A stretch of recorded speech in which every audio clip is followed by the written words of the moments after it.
tere, head kuulajad, käes on 8. juuni ja siin on Geeniuse digisaade, kus on täna Hans Lõugas, Kelen Pirble, Meelis Väljamäe ja me räägime sellest, mis meile viimasel nädalal on tehnoloogia valdkonnast jäänud tähelepanu alla ja üllatus või mitte, aga igatahes see nädal on väga palju uudiseid selle kohta, kuidas tehisaru meie elu siin mõnes osas teeb targemaks, mõnes osas rumalamaks. Ja räägime probleemist Smart ID-ga ja räägime probleemist Eesti Panga äppidega, kes mõnikord tunduvad olevat ülemäära agressiivsed. Ja võib-olla on üht-teist huvitavat uudiseid veel Microsofti suurelt aastaürituselt. Selline saade peaks tulema, kuulake. Nii, aga lähme siis võib-olla saate alguses sellise teema juurde, mis on praktiline, aga probleemne. Nimelt on siis Smart ID registreerimisel üks teatav piirang, mis palju inimestele võib tulla uudisena. Nad ei teagi seda, aga tuleb välja, et Smart ID, mis tegelikult on kõige universaalsem võib-olla isikutuvastusmeetod, siis kehtiva ID-kaardiga inimesed ei saagi Smart ID-d omale registreerida. Ja tundub, et see on selline halb üllatus, mida inimesed tabab kõiki ootamatult. Meelis, sa vaatasid selle teema sisse. Kas sa said aru, mis pagan seal täpselt toimub? Ma lugesin ainult seda artiklit, aga ma rohkem nagu sinna kuidagi kommentaari poole mis võtnud. Mis artikkel on? Räägi kuulajatele ka. See on Delfi ärilehes on artikkel, et Smart ID-d ei saa enam teha ID-kaardiga, vaid nüüd on vaja ainult, või see on ID-kaardi lugejaga, vaid ainult NFC-ga telefoniga, mitte arvutis. Arvutis saa teha ühesõnaga.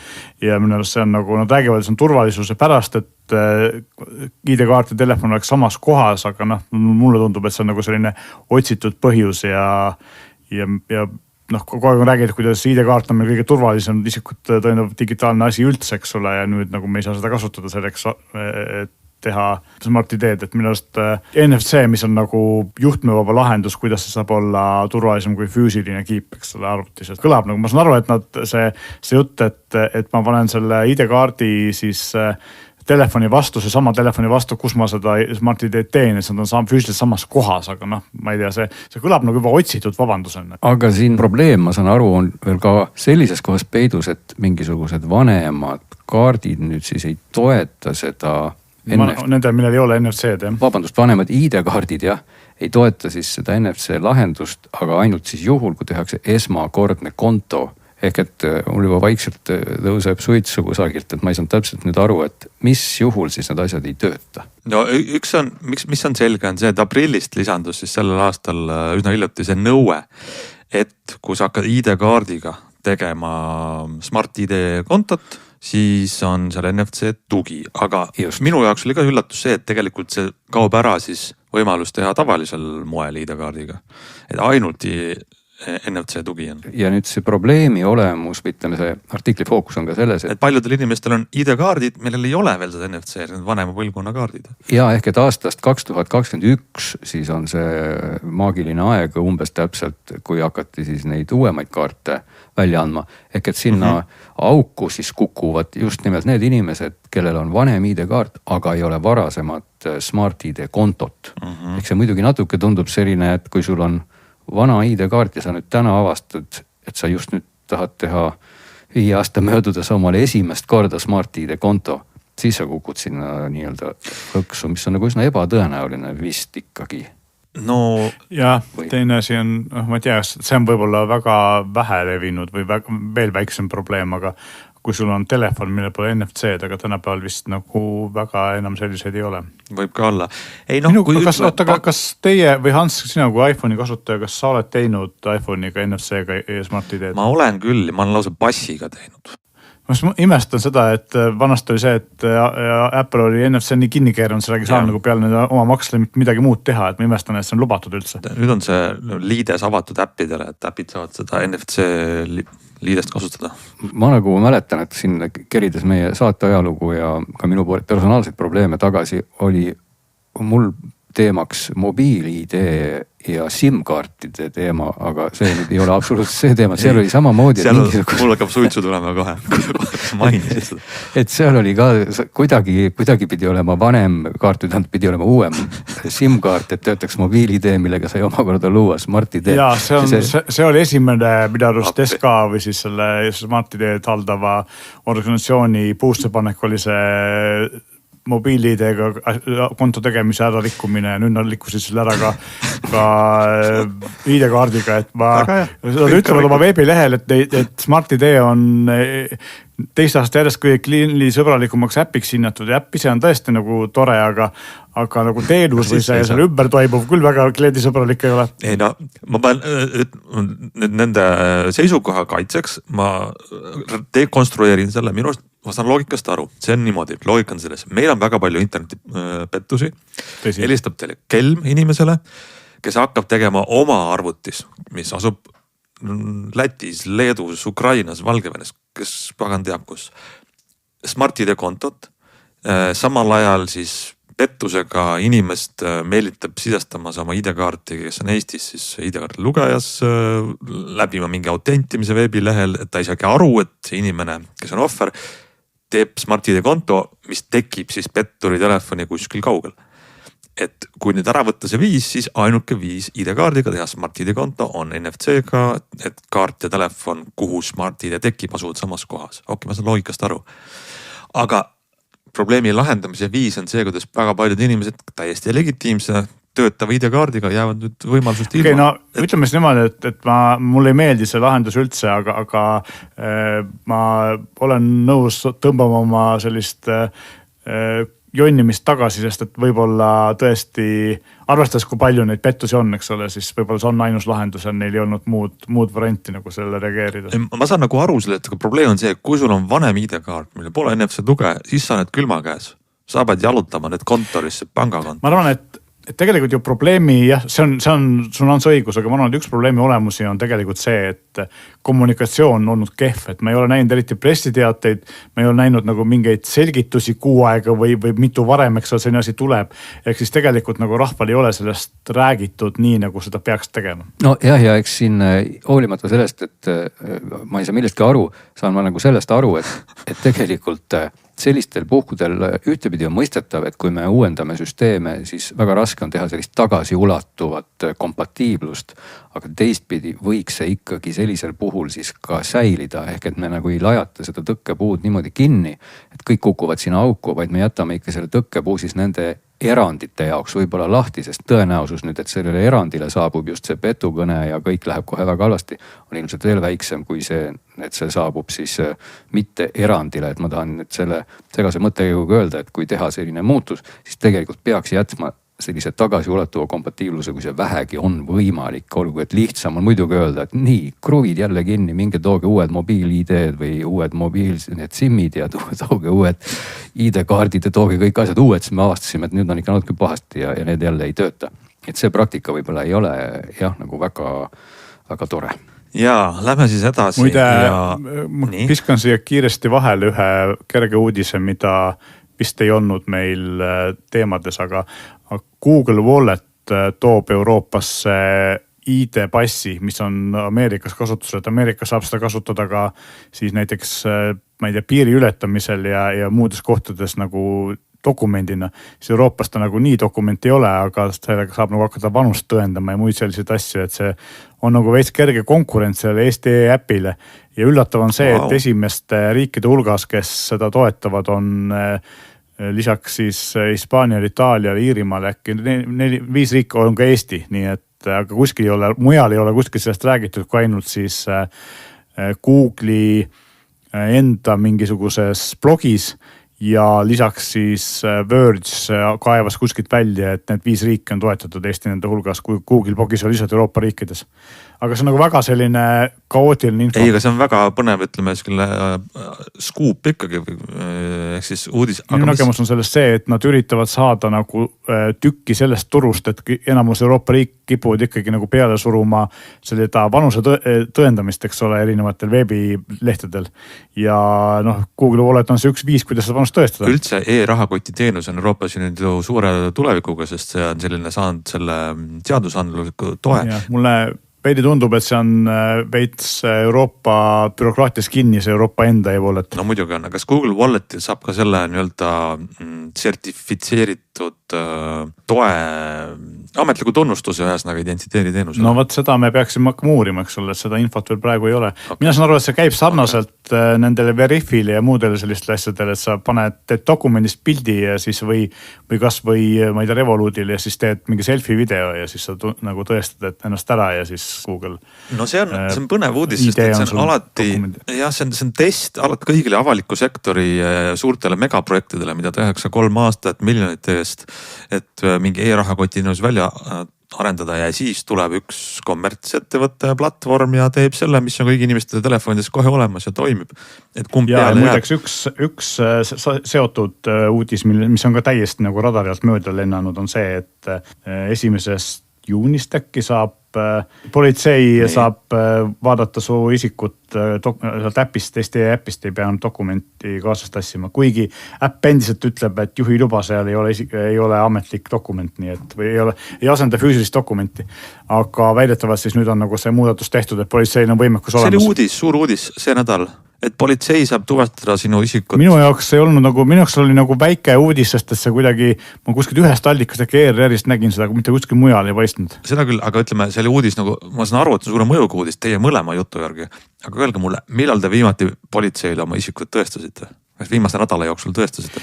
Pigem on küsimus selles, et nüüd ma võin rahulikult südamega, kui ma jätsin maha kogemata oma raha kotis, ma ei pea muretsema selle pärast, et mul mingi jama on. Et politsei paneb käed raudu ja surub siin näoga vastu asfalti. Kus on su pass? No õnneks hästi politsei sellist asja reegel ei tee, aga... Ma võin su küsimusele vastata. Mina politseile pidin oma isikut tõestama mõni aeg tagasi, ma ei hakka ütlema, mis asjaoludel. Meid küsigi, kujutad ette neid asjaolusid, aga... Ma arvan, te ei kujutsi seda asjaolu ette, aga sellegi poolest ma ei ütle seda, et te ju te ei küsi. Muidu ma ütleks. Ja politsei palus samuti mul oma isikut tuvastada ja mul ei olnud ühtegi, ühesõnaga mul ei olnud mitte midagi. Ja piisas ikkagi isikukoodist ja ütlesin oma isikukoodi ja politsei vaatas mulle... Ja nemad ju vaatavad fotot sealt oma andmebaasist. Nemad vaatasid mulle näkku ja ütlesid, et tundub sarnane ja sellega nagu oligi tuvastatud, nii et nad tegelikult ei pannud mul ka käsi raudu ega ei viinud ära. Aga tõepoolest, kui ma oleksin võib-olla võtnud välja selle äpi ja ennast niimoodi tuvastanud, oleks siis olnud meie vestlus võib-olla veel rõõmsameelsem.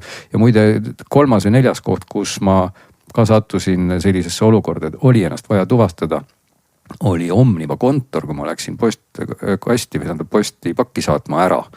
Siis selgus, et selleks, et postipaki ära saata, tuleb ennast ID-kaardiga autentida või vähemalt panna teenindajad uskuma, et mina olen seesama mina, kes saadab kaardi ja mul ei olnud ühtki kaarti kaasas. Ja siis meil oli nagu plaan, et tuvastame siis äpiga ja ta oli rõõmsalt ka vaatama seda, aga paraku see äpp ei toiminud. Ja sellel hetkel ei toiminud see mitte üheski brauseris ega arvutis ega mitte kusagil. Sul juhtus nagu täpselt sel hetkel, jah? No täpselt sel hetkel ja siis läksin tipa-tapa tagasi ja tulin siis oma ID-kaardiga. Nii et seal oli see väga range. Üks nagu asi, mis pähe tuleb, kus seda vaja võib olla, on see, et kui ma linna peal kuskile tekib jäsku vajadus, et mul on vaja võtta rendikeseks Sidivi või Bolt või midagi sihukest ja mul ei ole nagu dokumente kaasas.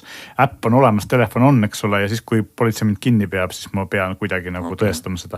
Teine küsimus on muidugi see, et kas selline virtuaalse dokumendi ja mitte füüsilise dokumendi kaasas kandmine nende rendifirmade tingimustega vastuolus ei ole, eks ole, seda ma ei oska öelda. See on tegelikult hea uudis ja võiks lugeda lõppenuks selle lõigu, aga mul tekkis Glenni jutu peale veel üks teade sellest nädalast. Mul tuli ka teade, et ma saan Omniva pakkekeskusest minna järgi tähitud kirjale. Mul tuli kõne tundmatult mobiilnumbrilt ja taustal kuuldas suure kõnekeskuse müra ja siis aktsendiga eesti keeles räägiti mulle, et praegu kohaleks vaja otsustada, et kuhu nüüd, kuidas ma ennast tuvastan, et tähitud kiri jätta saada. Ja mul oleks riigi äpiga, ma oleks saanud seda teha nüüd. ma oleks saanud tuvastada, ma mõtlesin ja mul läks peas 100 küsimust käima, mida ma siis rääkisin nendega ilmselgelt petukõnega. Ma ütlen siis ära inimestele, kes võib-olla ei saa aru mu irooniast. Aga kõne katkes poole pealt ja mul kõik jäi poolele. Ma olin väga valmis. Aga kui sa juba muide Omnivat mainisid, mul jäi üks uudis veel, mis läks erinevate radarite alt ja pealt läbi, et oli see nüüd mingi päris uudis või mitte, et Omniva plaanibki teha sellise, kui kohe tuled pakile järgi, siis sa maksad vähem teenuse. Ja ma nägin seda uudist. Inimesed said sõnumi, et kui sa tuled 2 tunni jooksul läbi. Või petu sõnum. Ja see ei olnud petu sõnum. Kuulge, aga siia läheb väga hästi otsa minu järgmine teema, millest ma tahtsin rääkida. Aga lihtsalt ma ütleks seda, et kui Omniva peaks sellise teenuse või sellise muudatuse tegema, siis nende turuosa kukub nagu kohe kolinal, sest et inimesed lähevad lihtsalt konkurentide juurde. No oleneb ajast, aga see on arusaadav, et tegelikult selge see, et kui su pakk on seal nädalaid, et sellest on mõistlik välja võtta või siis... Ei, nädal aega hoiavad, saadavad tagasi. Siia läheb väga hästi otsa järgmine uudis, mida ma tahtsin mainida või siuke väike jälle kogemuslugu. Kindlasti olete paljud näinud üks suur Eesti pank, mis algab L-tähega ja lõpeb R-tähega, on toonud välja siis endale uue mingi finantsäpi, Bloom. Just ja pean ka ütlema, et selle panga äppi proovis ka mulle viisakalt tutvustada müügimees poes, mis algab R-tähega. Ja lõpeb I-tähega seal. Ja 4 tähel. Jah, sest see on suur, ütleme selline boonus on selle, et sul on, see nagu ma saan ülekannete tegemiseks, meil on äpp, saad ostud mingi boonust.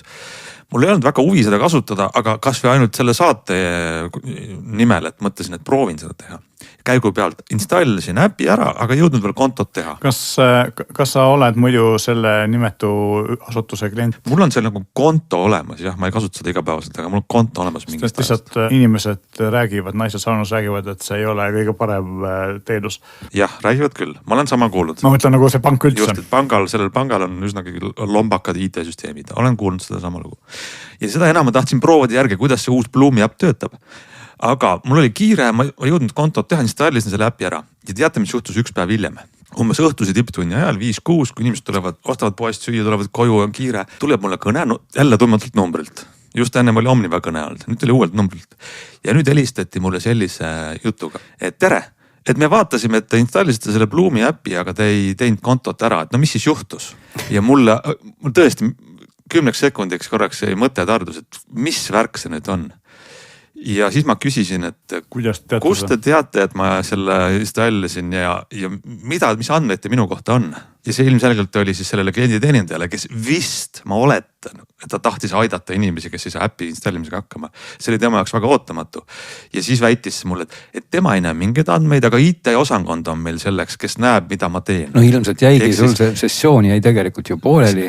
Aga mul siiamaani, mul ei ole seda Bloomi kontot. Aga kuidas nad teavad sinu telefoninumbrit? Just. Ja nad enne, kui ma olen mingite tingimustega nõus, nad helistavad selle numbrile ja küsivad, mida ma teen äpiga. Ja siis ma küsisin, aga palun öelge, mis andmeid minu kohta näete.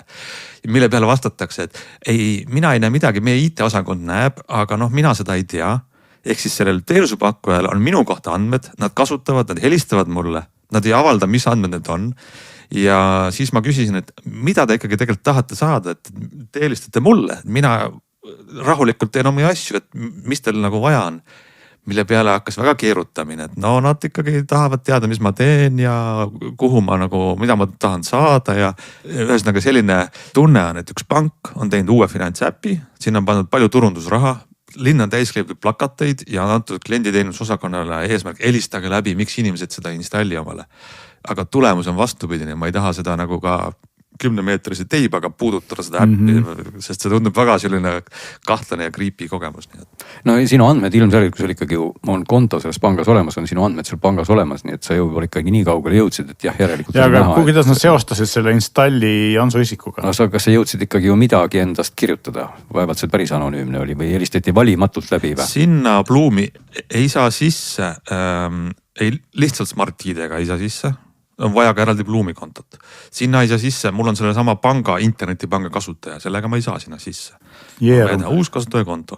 Ja see on küll fail. Ühesõnaga, isegi oletame, et ma oleks kõik linnukesed pannud igale poole nõus turunduskontaktiga, siis ikkagi mina ütlen, et 2026 selline külm kõne mingilt tundmatult numbrilt, arvates praegused petukõnesid, et kuulge, mis te selle panga äpiga nüüd teete ja miks te seda ei kasuta ja see on niimoodi, et ma ei usalda üldse enam seda. No kui sa kõnesid veel mainid, siis siia ploki lõppu, mis varsti täidab terve saate, meenus mulle lihtsalt veel selline tore nüanss ka, et teadupärast meil ka lendas ikkagi uudiste radaritest ju läbi kogu aeg väga suurelt siin üks Ukraina päritolu tüüp, kes eralennukiga ära lendas ja lubas siis Eesti rahvale mingid miljonid tagasi maksta. Ja siis nüüd on selgunud, et need miljoneid siis menetletakse kusagil organites ja heal juhul võib-olla hakkab sel aastal või kunagi järgmiste aastate jooksul need tagasi jõudma. Siis ma sain ka aru, et politsei teeb sulle siis kõne, et kas sa tahad oma miljoneid tagasi saada. Nii et siin peab olema ka siis valvel, et kui politsei sulle nüüd helistab ja raha pakub, siis peab olema nüüd valvel, et kas sa tõesti siis saad raha. Kuulge, see on uus stsenaarium ju. Absoluutselt. Helistan Eesti politseist, see mundriga mees ilmub sinna videokõnesse, et palun tuvasta end ID-kaardiga. Härra Rein Kask on seal videos ja siis lipp on taga ja ütleb, et on nüüd Eesti politseist ja tahaks anda teile teie 543 000 eurot tagasi. Siis võib-olla on see täiesti legit või legaalne lähenemine, aga teistpidi annab see, kui see nüüd tõesti nii peaks hakkama juhtuma, siis kui ma oleksin Ukraina päritolu härra, kes ära lendas, no see on ju puhas meepoti lahti tegemine jälle. Nii et sealt võib tulla siis, võib ta teenida jälle mõne lennuki raha päris ruttu. Kuulge, aga räägime järgmises lõigus nüüd korraks AI keelemudelitest ja väga kohalikus võtmes. Eesti Keele Instituut on valmis saanud väga korraliku võrdlustabeli. Teatavasti Eestis on ju varem tehtud ka erinevate keelemudelite võrdluseid, kuidas nad eesti keeles hakkama saavad, mis on sellised nii-öelda rahvaalgatuslikud ja kogutud andmete põhjal, aga EKI test on päris põhjalik. Esiteks on sellest testis 57 mudelit kõigilt teenusepakkudelt, keda te olete kuulnud ja ka nendelt, keda te kuulnud ei ole. Ja 57 mudelit on pandud ritta hinnangu eri metoodika järgi kokku 6 eri kategoorias, mis jagunevad 3 gruppi. Esiteks, kui hästi need mudelid tunnevad eesti keelt. Teiseks, millised on neil teadmised eesti kultuuri ja keele kohta. Ja 3, väga huvitav, ohutus. Ja võib-olla ma hüppan tegelikult kohe kõige tähtsama tulemuseni ära. Üleüldiste kõigi hinnangute koondtulemuse põhjal domineerivad siis OpenAI GPT 5.5 ja Google'i 3.1, Gemini 3.1 Pro Preview ja 3.5 Flash. Nii et mis on siis selle uudise kõige number 1 teadmine, mis te peaks sellest kaasa võtma, et kui te kasutate viimaseid mudeleid OpenAIlt või Google'ilt, siis tegelikult te saate päris hea eesti keele tundmisega, keele ja kultuuri tundmisega mudelid. Aga kui natuke nüüd sisse süüvida, siin tulevad päris huvitavad asjad välja. No ma vaatan segades sulle korra vahele ja võib-olla sa just nendest huvitavast asjadest hakkadki rääkima, et tendents, mis ongi nagu väärib esile tõstmist, on see, et kui me rõhutame eesti keeles ja oskust ja teadmisi, siis tõepoolest eesotsas ongi GPT 5.5 ja mitte siis Gemini kõige viimane mudel, vaid just nimelt eelviimane mudel, mille nimeks on siis 3.1 Pro. Ehk et Gemini kõige viimased. Mis see viimane mudel on? 3.5 Flash. No kas see jagab hästi lähedalt vist seda? Ta on suhteliselt lähedal, on küll jah, et need tegelikult see Flash ja Preview mõlemad, või nad Pro on siis mõlemad seal suhteliselt esinelikus möllavad kõik või isegi viisikus, et öelda, aga kui me seame esiplaanile ohutuse ja nüüd mul jääb muidugi üle küsida, mis asi on ohutus, kas see on see mudel, sa võiksid rääkida, siis ohutuse osas kukuvad need tunnustatud või ütleme siis nimekamad tegijad kohe sinna kusagile 2 ja 10 kanti ja esikohale ronivad Claude'i mudelid hoopis tükkis, mis on ka muidugi tegelikult tuntud, ei saa nüüd niimoodi öelda, aga võib-olla mitte nii levinud. Ja see ongi suurim erinevus, kogu keele ja kultuuri osas on siis GPT ja Gemini on domineerivad, aga selles propagandakindluse osas on Claude'i omad palju paremad. Mis see ohutus tähendab?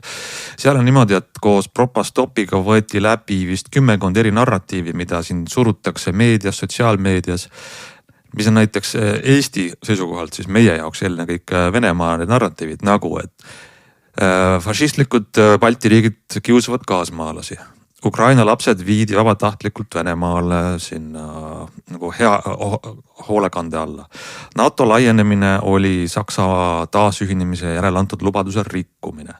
sõda on õige ja õigustatud denatsifitseerimise nimel. Rahvusvähemusi kiusatakse Balti riikides, Venemaa peab neid kaitsma. Lääs on silmakirjalik, russofoobia, Vene majandus saab imehästi hakkama ilma ka lääneta. Krimm on ajalooliselt olnud Vene kultuuri süda ja nii edasi. Teine maailmasõda, kus Venemaa oli ohver ja kangelased päästis maailma. Kõigis nendes asjades on huvitav, et Claude'i mudelid, nii võimsamad kui ka nõrgemad, närivad nendest nii hästi läbi, mis on siis suur vahe võrreldes siin Gemini asjadega.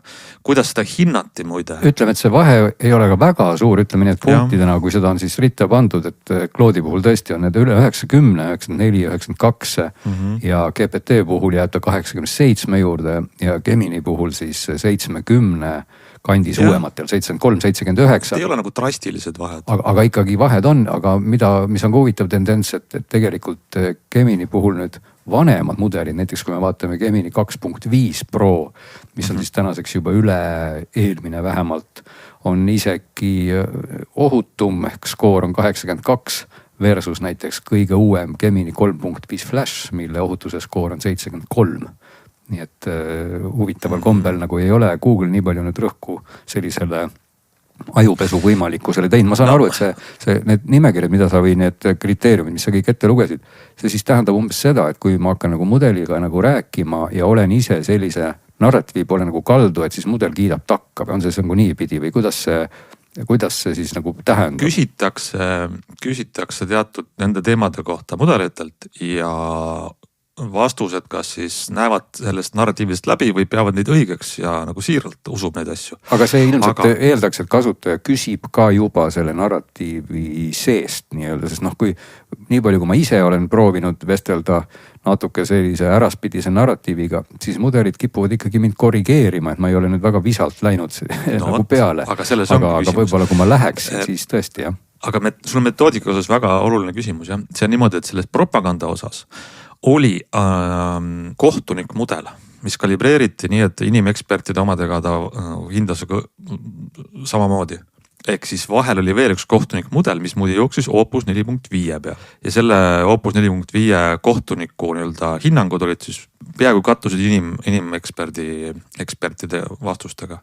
Et siin on väike kriitikapunkt, et siin on nagu vahel oli veel üks mudel, mis tegelikult hindas teiste mudelite seda propagandast läbinägemisvõimet. Aga kui me võtame näiteks see, et kui hästi ta teadis Eesti raamatukirjandust, ilukirjandus, muud rahvusbibliograafiat, siis oli see lihtsalt vaadati andmebaasist, et kas see raamat eksisteerib või mitte, et see oli nagu palju deterministlikum hinnang, kus siis oli loogiline või Eesti mäng. Mälumängu küsimused Eesti looduse, spordi, geograafia, kultuuri kohta. Ma ei tea, kas seal Rohke Debelak ka osales. Ma küsitakse, loodan, kes on Rohke Debelak, Eesti mängu juht. Aga iva on see, et seal on nagu fakti küsimused versus propagandas on need tõlgendamise küsimused. Ja muidugi selline huvitav tendents on veel, et tõesti neid mudelid on seal hästi palju, et kindlasti minge uurige seda lehte, see on siis modupuu.eki.ee.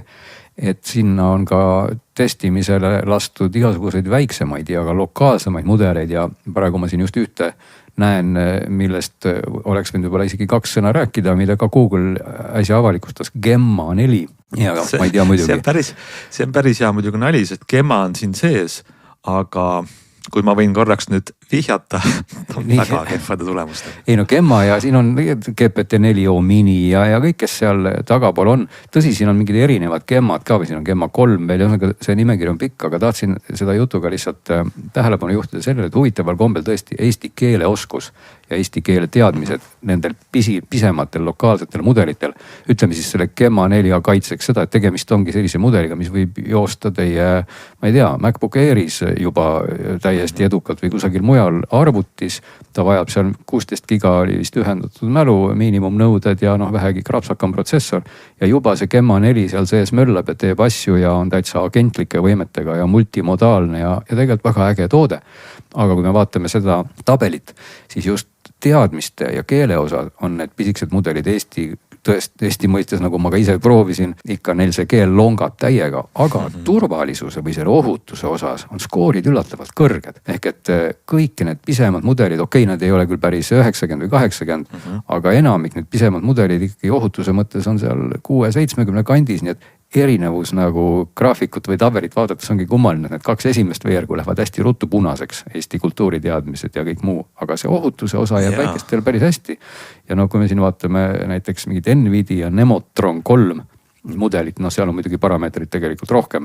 See nüüd päris võib-olla pisikeseks üldse ei kvalifitseeru, aga selle keeleteadmised on tõesti nagu ülinõrgad, aga see-eest on ta väga ajupesukindel, 92,7 on skoor. Ja ühesõnaga vaadake järgi moodupuu.eki, väga huvitavaid tulemusi saate. Sellest lõpuks on need keelemudelid tööriistad, tuleb valida õige tööriist õigeks asjaks.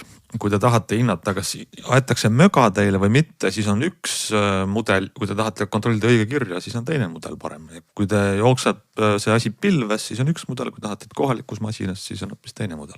Nii ta on ja tegelikult isegi hiinlaste DeepSeek muide siin ohutuse skoor on 82,9, mis on ju täitsa nagu aus. Qwen, Alibaba Qwen 36+ on 4. kohal ohutuse poole pealt, 92 skoor ees OpenAI-st, Google'ist, nii et väga huvitavad tulemused. Ja küll, aga tõesti DeepSeeki eesti keele oskused ausalt öeldes nagu väga heal tasemel ei ole, et selles mõttes ikkagi on ta seal, no pehmelt öeldes 100 teises kolmandikus. Ja lähme nüüd siis ka edasi võib-olla veel väikeste uudiste teadetega.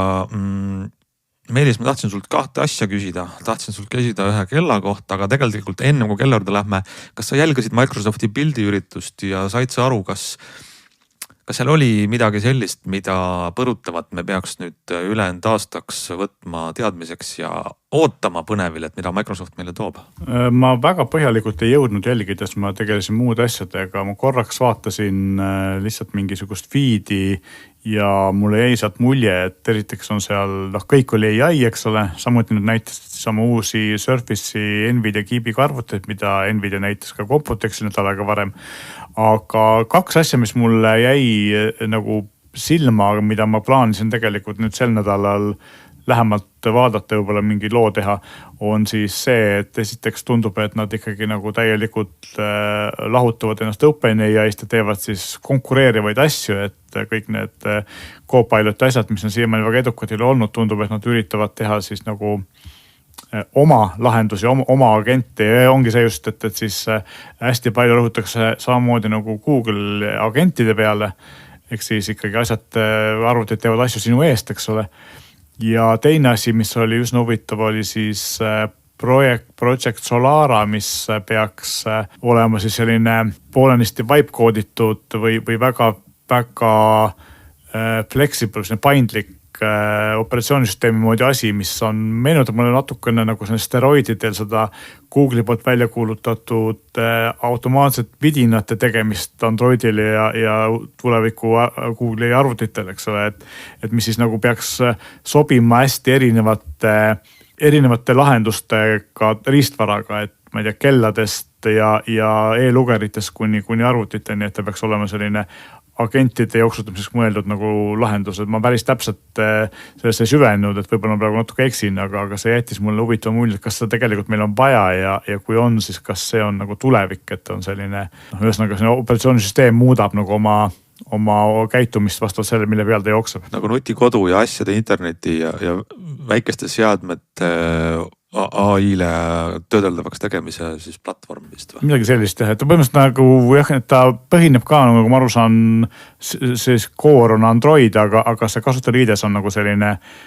agendi keskne või selles paindlik, sõltub tootest ja ühtlasi ka tundub, et seda on nagu lihtsam, eesmärk on see, et see oleks lihtsam nagu, et ta muudaks ennast ise, mitte ei peaks nagu väga palju sinna ressurssi panema selle kodeerimisele erinevate form factorite, erinevate tüüpi seadmete puhul. No selle Solara raames on näitasid mingid päris kummalisi vidinaid, mis ja mingid või ID tag'i või mingid just, mis viisid ikkagi mõtte nende vidinateni, mis täna on ajaloo prügikastis, aga võib-olla siis Microsoft puhub neile kuidagi rohkem tuult alla, ehk et täpselt selline kaelas riputatav siis jublakas, kus on pisikene ekraan ja mis on siis täielik agent ja vaatab ringi vasakule, paremale ja ette ja siis asju teeb ja siis samamoodi ka laual selline Google'i nutikõlari moodi või äratuskella või lauakella moodi ekraaniga asi, mis samamoodi on siis agendi koduks.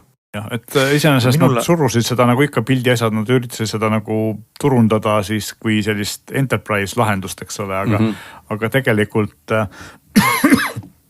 tegelikult see mõte on ju selles, et just see paindlikkus või see, kuidas nagu selline tänapäeval AI abiga kirjutatud kood on nagu sujuv ja selline fluid või nagu suudab nagu olla siis väga erinevatel seadmetel väga lihtsalt, et see oli nagu minu arust see point, mida nad üritasid seal edasi anda. Ma tahtsin ka minna järgmise teema juurde, mis võib-olla siin ka, ma ennustan, et tahtsin mainida Microsoft Scouti ehk siis 2 nädalat tagasi me rääkisime Gemini Sparkist, mis on siis 24/7 pilves toimiv agent, mis jälgib sinu kõiki Google'i äppe. Nüüd on Microsoft teinud sama asja oma ökosüsteemi, mis on siis turvaline kõik nii-öelda ettevõtete organisatsioonis heaks kiidetud piirangutega. Ja see on jällegi agent, mis mitte, et sa küsid talt, ta tegutseb ja lõpetab töö, vaid siis kogu aeg töötab vaikselt.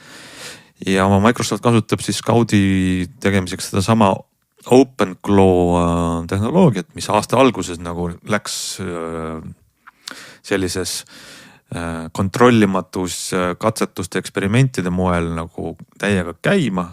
Ja nüüd Scout peaks siis olema sama asi, OpenClaw, mis on väiksed agendid, loevad, vaatavad, jälgivad sinu uudiseid, kirju, teateid, dokumente ja annavad sulle siis proaktiivselt märku ja suhtlevad, kui on midagi olulist. Ja siin peabki rõhutama seda, mis ennast huvitab, et Microsoft võttiski selle aluseks just nimelt OpenClaw, mis on ikkagi ju vabavaraline või avatud lähtekoodiga platvorm ja tõi selle nii-öelda oma keskkonda ja pani sinna ümber siis sellise MXC nimelise või Microsoft Execution Containerite nimelise liivakastisüsteemi, et ei oleks nüüd päris nii, et see OpenClaw siis hakkab Scout'i nime all sul arvutist täiega möllama. Meenutage mulle, kas OpenClaw, keegi ostis selle ära, kas see nii, et osa sellest firmast ostis OpenAI ja osa ostis Meta või mingisugune suurte firmade poolne võitlus seal oli? Võib-olla võin ka eksida, aga minust on see ikkagi tänaseni avatud lähtekoodiga projekt. Ja seda küll, aga mõtlen, et see omanik ei ole enam see, kes selle lõi, eks ole, vaid see müüdi maha suure raha eest. See asutaja läks igatahes OpenAI-sse, aga nüüd kas seal oli reaalne nagu selle OpenClaw omand liikus üle, ma jään ka praegu vastuse võlgu sulle. Ühesõnaga, et ikkagi seal nagu mingi raha sinna taha pandi kellegi suure poolt, eks. No see on põhjus, miks ütleme siis Anthropicul ei ole sellist integratsiooni OpenClaw'ga, kuna see on OpenAI. Siin vahepeal ütlen, et Wikipedia igal ütleb, et veebruaris 2026 ostis OpenAI OpenClaw ja palkas siis selle looja Peter Steinbergeri omale arendama seda. Ühesõnaga Microsoft Buildil oli veel kõvasti uudiseid, aga... Et üks uudis, mida siis ka kiirelt me juba mainisime, aga mis iseenesest on tore uudis, aga mõnes mõttes võib-olla naljakas ka, et näidati siis sellist arvuti või no kuidas ma ütlen, riistvara platvormi ka, Surface RTX, mis on nüüd ülisuure võimekusega, seal sees on Nvidia RTX Spark Keep ja pakub mingid meeletud arvutusvõimsusi ja 128 gigabaiti mälu ja võimaldab tõesti jooksutada siis 120 miljardi parameetrised mudeleid. Aga no ma ei näinud seal kusagil üldse, et kas sellel tootel oleks ka mingi hinnasilt, et seal naljamehed arvasidki, et kui Nvidia boss tuli oma nahktagis 2 arvutiga sinna lavale, siis arvasidki, et näed, et Nvidia boss vähemalt 2 tükki jõuab osta. et palju see maksaks, ei tea vist mitte keegi. No see Nvidia uue kiibiga arvutid, mida nüüd kõik tegema hakkavad, et see high-end kiip, kus on 128 giga unifitseeritud mälu ja mis jooksutab agente, saab kindlasti olema meeletult kallis, eks ole. Aga selles mõttes, et sellest samast kiibist ilmselt tuleb ka nagu lihtsamaid vähema mäluga versioone ja kõik arvatakse, see saab olema esimene selline tõsiselt võetav M-seeria kiipide konkurenteks. Küsimus on hinnas. Ja Microsoft seal, kui sa mainisid ka, et ta tahab oma mudelitega nüüd edaspidi asju teha, siis Microsoft ju näitaski seal selliseid oma mõtlevaid mudeleid Mai, nagu siis ma ei tea, Microsoft AI äkki, mis peaks ka olema väga hea ökonoomsusega, et nagu suhteliselt madala tokeni kuluga ja oskavad siis hästi koodi kirjutada. Mis näitabki ju tegelikult seda ikkagi, et nad üritavad nagu OpenAI-st ennast nagu lahutada või et oma teed minna nii-öelda. Aga tegelikult korraks mainin seda, et nüüd on ka arvutitootjad ikkagi nagu nii-öelda jalad kõhu alt välja võtnud ja Intel on paanikas tegutsema hakanud. Nimelt Intelil tuli paar nädalat tagasi välja uus Core 3 kiip, mis on mõeldud siis just selliseks odavate arvutite tegemiseks ja ühtlasi kuulus välja Project Firefly ja siis näidati Computexil eelmine nädal ka Project Firefly esimesi arvuteid kõigil suurematelt tootjatelt, mis ongi sellised 500 kuni 700 eurosed arvutid, mis peaksid siis MacBook Neo konkureerima.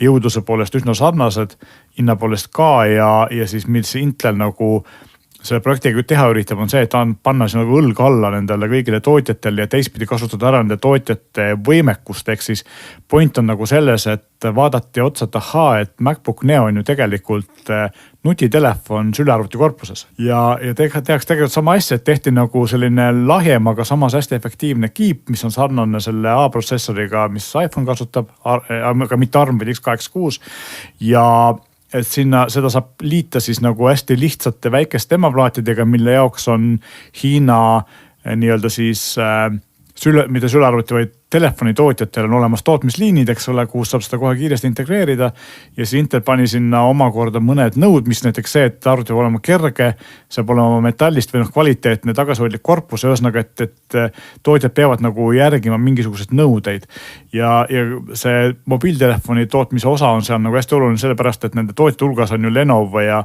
Honor ja Asus, kes kõik teevad ka telefone või vähemalt vanasti tegid telefone, eks on need liinid olemas ja tundub, et sügiseks me näeme nagu sellist täiesti uut MacBook Neo konkureerivat arvutit valikut. Küsimus selles, kui head nad tegelikult on ja mis nad tegelikult maksavad, et kas nad hakkavad päriselt maksma siin Eestis alla 600 euro, sest et tegelikult 700 euroseid konkurente on ka praegu Windowsi maailmas täitsa mõistlikud. Küsimus on ainult selles, et akud võib-olla alati kesta nii hästi kui võiksid. Ehk siis nagu põnev saab olema, aga kas see saab olema pettumus või saab olema vastupidi nagu uus selline turgutus Windowsile ja selle Microsofti maailmale Apple'i vastu, seda näitab lähikuud juba. No kui sa Windowsit mainisid, oled ju ise ka Windowsi kasutaja, oskad sa kommenteerida veel paari aspekti.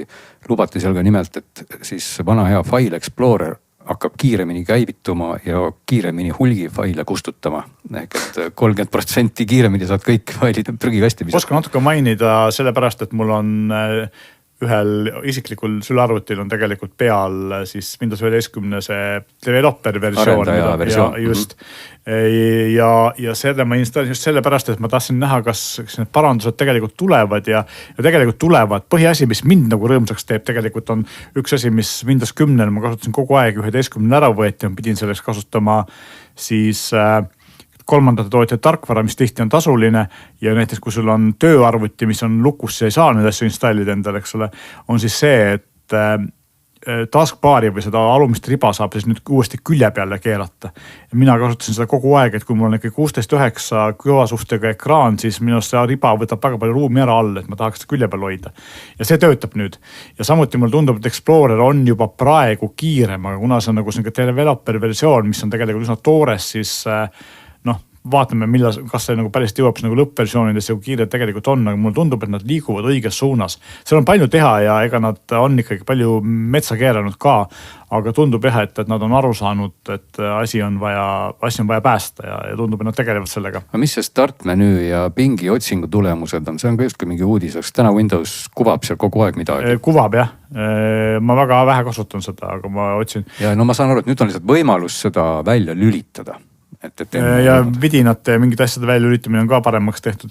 Üks asi, mis mulle praegu selle otsingu juures ei meeldi, on just see, et see otsing on olnud aeglane. Mulle tundub, et nüüd ta on kiirem, et see naljakas, et kui sul vaikimisi Windowsi otsing on nagu hästi aeglane, kuigi ta indekseerib ja kogu arvuti ära ja Microsoftil endal on olemas PowerToys sellise lisatarkvara näol olemas nagu alternatiivne otsing, mis on ülikiire. See on umbes nagu Macil on see Alfred, mis ta oli, mingi tavaline asi oli, eks ole, mis shortcutiga ette tuleb ja siis väga kiiresti asju otsib.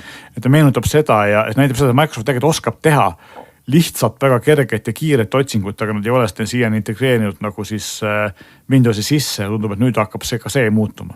Et nagu sellis muudatus on teletulnud, aga kurb on see, et sellist asjad tegemiseks on vaja kahte asja. Esiteks see, et rahvas massiliselt Windows 11 installimised loobub ja Linuxi peale või läheb või Maci ostab, eks ole, ja see, et Mac OS nagu neil ikkagi pinnuks silmas on ja see ka see, et Linuxi turuosa suureneb, eks ole, ja see on tegelikult, need kaks asja on pannud ikkagi neid liigutama ja oma nii-öelda sellisest korporatiivsest mäetipust alla ronima, eks.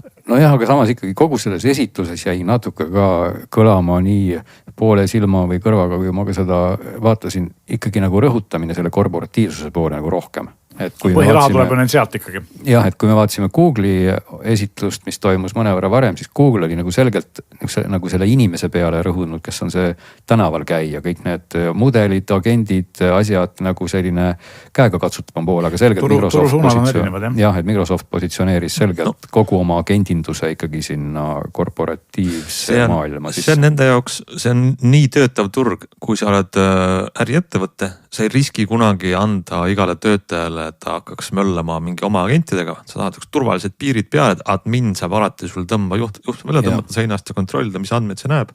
Ja siin on Microsofti see ärikasutajate segment võimas. Aga loomulikult siit kiiret võib-olla hüpates ka järgmise teema peale, et seniks kuni admin on veel päris inimene ja tõmbab juhet seinast välja, on kõik hästi. Aga Anthropic avaldas ka üsna sellise huvitava põhjaliku postituse, kus nad muuhulgas ütlesid ka seda, et tegelikult juba uuemaid Claude'i mudeleid arendab Claude ise või tähendab Anthropicu mudeleid, mis tähendab seda, et umbes 80% uuest keelemudelist kirjutas juba keelemudel ise. Ja siin ausalt öeldes oleme me ikka selle lävepaku peal, kus varsti tekib küsimus, et millest me üldse aru saame ja mis juhet me nüüd seinast välja tõmbame, sest kui agent kirjutab ikkagi iseendale juba oskusi juurde, siis võib juhtuda nii, et hoopis agent tõmbab selle juhtme seinast välja, kas ta tohib seal parajasti midagi teha või ei tohi. See oli huvitav raport jah, mis tuli siis Anthropic instituudilt. Anthropic instituut on siuke nii-öelda AI arendamist uuriv ja jälgiv ja hoiatav nõukogu asutus, mis võtab ka andmed sellest, kuidas see Anthropic ise oma Claude'i arendab ja ütleb, et see võib tulla palju kiiremini, kui arvatakse, et AI suudab aidata järgmist mudelit siis edukalt ja kiiremini teha. Et juba praegu on ja aitab. No see number tõesti, mis välja öeldi, oligi, et tänaseks üle 80% Anthropicu koodibaasist on tegelikult kirjutanud kood nagu ise või siis AI on teinud selle koodi juba ise, ilmselt insenerid muidugi hoiavad selle silma peal, aga põhimõtteliselt on see ikkagi natuke selline libe tee, sest et mingil hetkel võib juhtuda, et lihtsalt insenerid võivad küll hoida silma peal, aga lõpuks see kapoti all juba toimub nii palju, et sa ei jõua kõigel sellele enam silma peal hoida, sest et see aastaarvudes vaadata on see üsna eksponentsiaalne kasv ikkagi olnud, kui näiteks 2024 aastal suutis mudel lahendada ära probleemi, milleks inimesel kulus 4 minutit, siis 2026. aastal ehk täna võib see sama mudel juba 12-tunniseid kompleksseid probleeme lahendada samasuguse ajaaknaga. Ja see on täitsa nagu, see on ju, millest me räägime, eks ole, ja kerime siis veel aasta või paar edasi, mis siis hakkab juhtuma. See on see muutus ja kiirus, see üha kiireneb ja ütleme, seal oli üks väga huvitav graafik, mida on nagu raske raadios ja podcastis edasi anda, aga mõttele selles, et on 4 sorti probleeme. Üks on täiesti triviaalsed ja lihtsad, teised on siuksed igapäevased ülesanded, mida võib teha. Siis on keerukamad, mis nõuavad süvenemist ja viimaseks on avatud, et sa ei tea, kuhu see välja jõuad, on vaja leida mingi parim lahendus. Ja need on hüppeliselt kasvanud siis edukus, kui kiiresti näiteks Claude'i mudelid neid suudavad teha, ronides siis 100% lähemale. Eriti siis selle aasta alguses oli siis suurem ülespoole käik tugevamate mudelitega. Ja see on muidugi näide nendest Anthropicu mudelitest, mis seal on seal Opus ja tuli Mythos on kuskil väljas. Aga me teame võrdlustest, et teiste AI laborite mudelid on sama moodi võrreldavad. Ehk siis see toimub üleüldiselt igal pool. Ja kui see nii-öelda tempo kiireneb, siis no ma olen väga põnevil, mida me räägime 1 aasta pärast siin saates. Ja muidugi inimese otsustada või kuidas ma ütlen, hallata jääb ikkagi täna see, meie oleme piltlikult öeldes täna ikkagi veel direktor, et need on ikkagi meie sekretärid, need mudelid. Ja direktor on see, kes näeb ikkagi täna sellist nagu suurt pilti, ütleme, kui me, ma ei tea, disainime mingit süsteemi või meil on mingisugune nii-öelda lennukas idee, et teeks nüüd nii, siis me oleme lihtsalt jõudnud sinna, kus nagu mõnes mõttes see käsitöö vajadus võib-olla on muutunudki, see kaob nagu järjest rohkem ära, et loebki ainult see, et kuulge, et prooviks teha, ma ei tea, täna uue opsüsteemi, mis oleks hoopis selline. Siis selle asemel vanasti oli see täiesti võimatu, sest et sa pidid ju selleks kulutama meeletult raha ja inimtöötunde, siis nüüd sa võid sellise katse piltlikult öeldes teha sekunditega, ehk et sa võid hakata looma mingisugused täiesti jaburaid või mitte jaburaid asju väga-väga ruttu, aga noh, inimesel jääb see nagu täna siis selline kontrolliv või täidesaatv on vale sõna, aga inimene saab nagu otsustada, et kas see oli nüüd äge või mitte. Sest ei tasu ikkagi unustada ka seda, et need mudelid ju kõik, me räägime ikkagi sellisest arhitektuurist, et neil puudub täna selline inimeste sensoorikast tulenev tahe või meie inimestena kipume seda neile omistama, et kui mudel meile ütleb, et ma arvan niimoodi, siis tegelikult mudel ei arva midagi, vaid mudel lihtsalt pani ritta 3 sõna, mis tähendasid ma arvan niimoodi. Ja me oleme jälle selles samas kohas, et me tegelikult omistame nende tulemuste pealt mingeid üliinimlikke võimeid nendele mudelitele, et neid tegelikult ei ole. Mudelil on lihtsalt meeletud teadmiste pagas, efektiivsuse pagas ja ta suudab tõesti genereerida ka siis täna, nagu me näeme, uudseid ja võib-olla häid lahendusi, aga tal puudub nagu täielikult see, et kui mudel ütleb mulle, et ma tahaksin praegu süüa pitsat, siis tegelikult mudel ei taha süüa pitsat, vaid mudel pani ritta sõnad, mis on sellises järjekorras.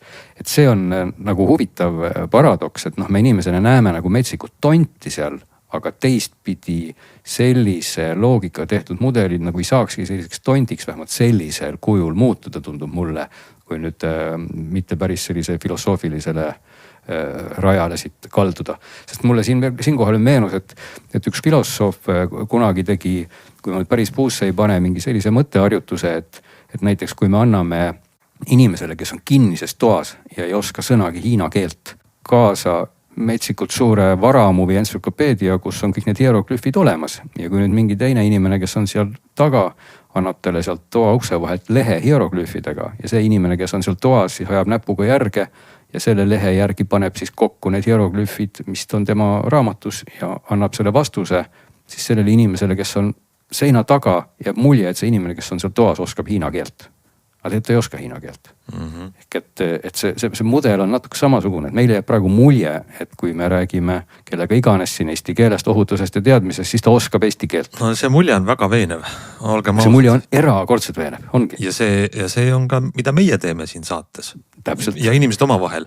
Me teeme suuga helilaineid ja mulje, et meil on mõistus peas. Aga tegelikult ma ju ei tea, et siin ongi nagu 2 suhtumist. Võib-olla võikski siin tõmmata saatele joone alla, sest et me oleme helilaineid teinud siin 3 tund aega ja me oleme äkki käivitanud neuronite liikumist ka meie kuulajate peades, mis on puhas elektrokeemia. Aga ega keegi tegelikult ei tea, kas siin taga on üldse inimesed, kes midagi mõtlevad ja tahavad või nad lihtsalt tekitasid helilaineid. Mingid garantiid ei ole.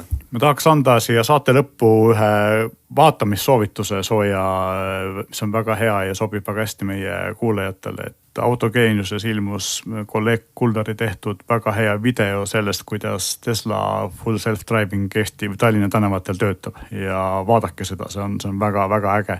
See on Autogeeniuse lehel üleval, nii et tasub vaatamist. Just, vaadake seda ja meenutage, et seal sees on mingi asi, mis püüab veenda meid, et ta on mõistus. Aga ja hinnake, kui hästi see välja tuleb. Ja ütleme ka, et tegelikult peaks ikkagi kurvastuseks ütlema, et kui Tesla ise sõitev auto sõidab kellelegi otsa, siis tal ei ole üldse kahju sellest inimesest, et see auto alla jäi. Ei, ja vastutust ka ei ole. Ja kui ta sõidab ka vastu posti, siis ta ei vannu ka absoluutselt. Nii et selles mõttes on väga hästi. Nii, aga jätame teid mõtisklema nendel teemadel nädalaks ajaks, siis oleme tagasi. Meie postkast muide on avatud, kirjutage meile digisaade@geenius.ee ja loeme kirju ja vahendame neid. Ja praegu ütleme teile nägemist.